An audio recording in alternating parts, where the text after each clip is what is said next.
पुराने साधारण कपड़े पहने एक महिला ने एक फैंसी रेस्तरां में प्रवेश किया।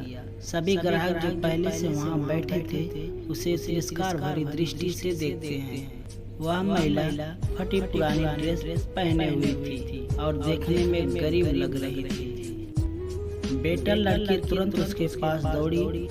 उसने यहाँ तक कि अपनी घृणा को छिपाने की कोशिश भी नहीं की। वो बोली, मैडम आप शायद गलत जगह चली आई हैं। बेटर बस इतना चाहती थी कि जल्दी से इस बिन बुलाए मेहमान से छुटकारा मिल जाए। महिला ने घबराते हुए उसकी ओर देखा और पूछा, क्या यह ताज भोजनालय है? डाइनिंग हॉल में मौजूद लोग कानाफूसी करने लगे और उनमें से कुछ ठहाके लगाने लगे। आचार्यिका ने दयनीय दृष्टि से महिला की ओर देखा और बोली, आप सही कह रहे हैं, यह तो है, पर आप क्या चाहती हो मैडम? को तुरंत व्यवस्थापक को बुलाओ।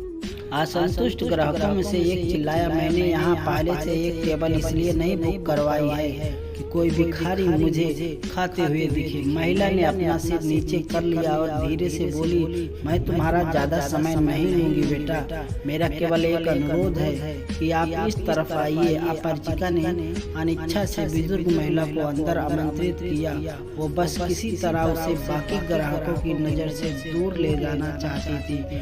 अगर मैं तुम्हारी जगह होती तो मैं सिक्योरिटी को बुलाकर उसे बाहर का रास्ता दिखाती। आपने देखा कि कैसे उससे बदबू आ रही है, वह एक बुरा सपना है। ये सब बोलकर वहाँ बैठे लोगों ने अपनी भावनाओं को बिल्कुल छुपाया नहीं। महिला मिठाइयों के शोकेस में गई और काफी देर तक उसे देखती रही। बेटर उसे देखकर हंस रहे हैं। वे कह रहे थे, अगर वह यहाँ मुफ्त में खाने की उम्मीद करती है तो उसे कुछ नहीं मिलने वाला।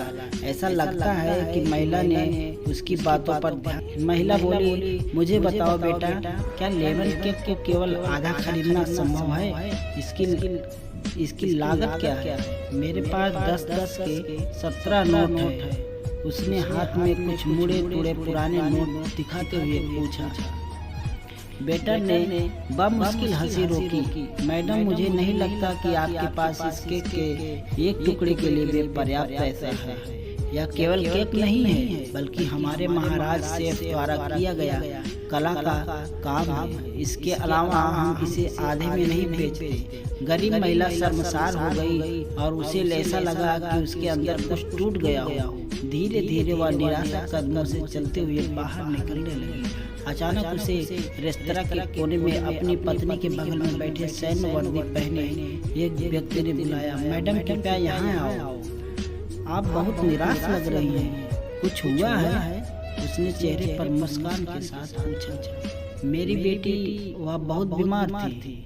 जब वह बच्ची थी तो हम इस रेस्तरां के पास से गुजरते थे और वह काफी देर तक दुकान की खिड़की को और वह काफी देर तक दुकान की खिड़कियों को देखती रहती थी। हमने एक दिन यहाँ लेमन केक खाने का सपना देखा, लेकिन फिर वह बीमार हो गई।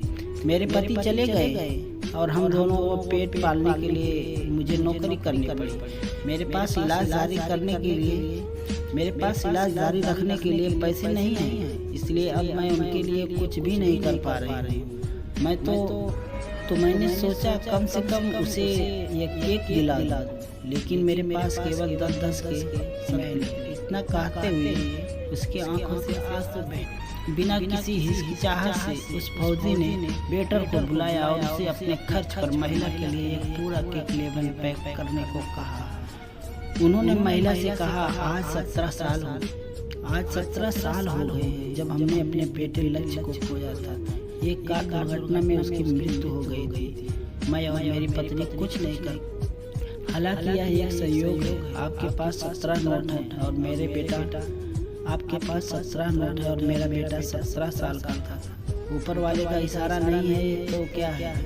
फौजी की पत्नी ने गरीब महिला को अपना बिजनेस कार्ड दिया और बेटी के इलाज में मदद करने का वादा किया। जब बेटर महिला के लिए लेमन केक लेकर आया तो महिला के चेहरे पर एक कृतज्ञ मुस्कान आई। उसने फौजी और उसकी पत्नी को धन्यवाद दिया और वहां से चली गई। इस घटना के बाद रेस्टोरेंट में सब खामोश से थे।